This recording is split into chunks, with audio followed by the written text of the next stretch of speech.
வேலூர் மாவட்டத்தின் பல்வேறு பகுதிகளில் விளைநிலங்களில் எரிவாயு எடுக்கும் திட்டத்தை செயல்படுத்த மத்திய அரசு முயற்சிப்பதாக கிராம மக்கள் குற்றம் சாட்டியுள்ளனர்.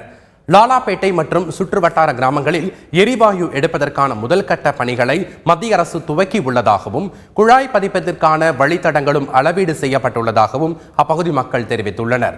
பல கிராமங்களில் விளைநிலங்களை பாதிக்கும் இந்த திட்டத்தை உடனடியாக மத்திய அரசு கைவிடாவிட்டால் மிகப்பெரிய அளவில் போராட்டம் நடத்தப்போவதாகவும் அவர்கள் தெரிவித்துள்ளனர்.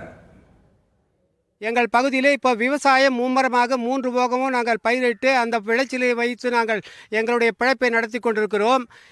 எங்களுக்கு தெரியாமலேயே மத்திய அரசாங்கமும் அது மாநில அரசாங்கமும் தெரியவில்லை. எங்களுடைய நிலங்களை ஆக்கிரமிப்பதற்காக ஆங்காங்கே கல்களை ஊன்றி மஞ்சள் பெயிண்டினால் மார்க் பண்ணியிருக்கிறார்கள்.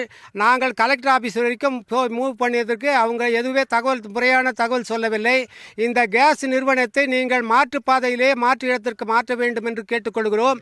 நல்ல புஞ்சை நிலங்கள், நல்ல விவசாய நிலங்கள், இந்த நிலத்தெல்லாம் மத்திய இந்த மாநில அரசாங்கத்துக்கு தகவல் இல்லாமல் ஒரு மத்திய அரசாங்கம் என்ஜிஓசி என்கின்ற ஒரு எரிவாயு திட்டத்தை நடைமுறைப்படுத்துக்காக சர்வே பண்ணிக்க தான் தகவல் அறிகிறோம். இது சம்மந்தமாக நாங்கள் மாவட்ட கலெக்டர் ஆஃபீஸில் போய் கேட்டபோது இதுக்கு சரியான தகவல் கிடைக்கல. இந்த பகுதியில் அந்த ஒரு திட்டம் நடைமுறைப்படுத்தினா எங்களுடைய விவசாயமே முழுமையாக பாதித்து ஏழை விவசாயிகளுடைய வாழ்வாதாரம் பாதிக்கும். எங்கள் கிராமம் மட்டும் இல்லை, இந்த பகுதியில் ஆக்குபேட் பண்ணுற சுமார் 100கணக்கான கிராம மக்களுடைய விவசாயம் முழுமையாக பாதிக்கும். எனவே இந்த திட்டத்தை இந்த பகுதியில் நடைமுறைப்படுத்தக்கூடாது, கைவிடணும் நாங்கள் கேட்டுக்கிறோம். மீறி அதை நடைமுறைப்படுத்தினா கடுமையான ஒரு போராட்டத்தை நாங்கள் ஈடுபட வேண்டிய ஒரு கட்டாயம் ஏற்படும் என்பதனை நாங்கள் இந்த நேரத்தை தெரிவிச்சுக்கிறோம்.